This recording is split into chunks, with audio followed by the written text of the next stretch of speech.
You're obviously looking over my shoulder because your 7 minutes is up now. Okay. It falls to you, Michael, to reply. Starting. Okay, I'll focus on the morality thing then in this segment. Morality is a property of our brains, and it doesn't require a supernatural dimension.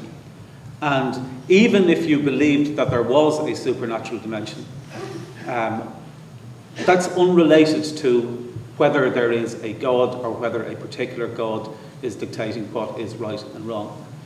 The Christian version of God and even the sort of more general, all-benevolent, supremely benevolent, not necessarily Christian version that David started talking about, just doesn't reflect the reality of the world that we live in. There is unnecessary suffering in the world.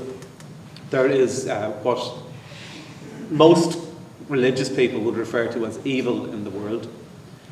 And the question arises as to, why this is the case if there is a supremely benevolent being who is also supposed to be all-knowing and all-powerful, and therefore would know that it's unnecessary and would be able to stop it if he or she or it saw something like that happening.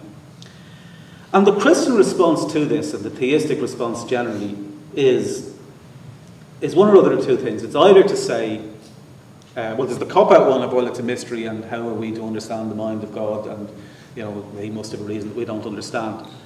Or the other argument is that he gave us free will because he wants us to be able to voluntarily do good, and in order to be able to voluntarily do good, he has to give us the option to do evil in order that we have that choice. Now, the difficulty with that is that the evidence that we're looking at could just as easily be explained by the opposite argument, that there is a supremely evil God and he wants us to do evil.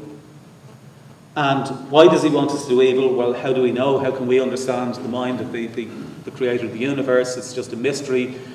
Or alternatively, he wants us to do evil voluntarily, and so in order to enable us to do evil voluntarily, he has to put the option of good in the world so that we have the option to do evil voluntarily.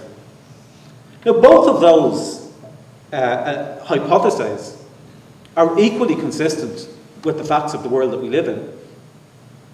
And there's no reason other than personal preference to choose one over the other.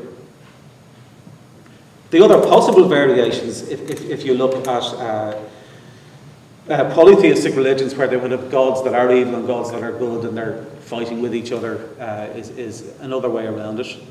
Or the more obvious one is just take the gods out of the equation completely.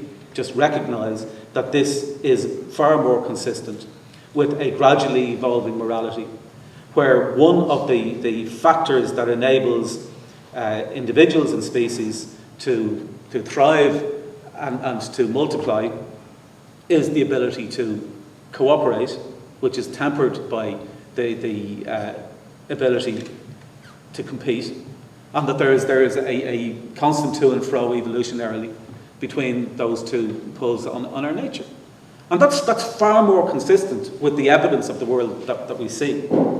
And the idea of trying to supersede that by just introducing not only a supernatural source, but a claim that supernatural source has written a book 2,000 years ago, and that it is whatever is in that book that we have to do, unless, of course, like stoning a man to death for gathering sticks on the Sabbath, unless, of course, we've moved away from it, in which case that bit is only symbolic, but the rest of it you have to do. But it still comes down to us deciding, and by us in this context I don't mean atheists, I mean Christians. It still comes down to Christians deciding which bits of the book that they're happy with as being morally good and which bits they're jettisoning as being either symbolic or for another age. So whatever way you look at it, if you objectively try to apply the reason to the evidence of the world that we live in, what you will conclude is that morality is natural. It's not imposed supernaturally. There is no supernatural source for it. And if anything, these attempts to enforce supernaturally inspired diktats actually corrupt our morality rather than assist it. Thank you very much.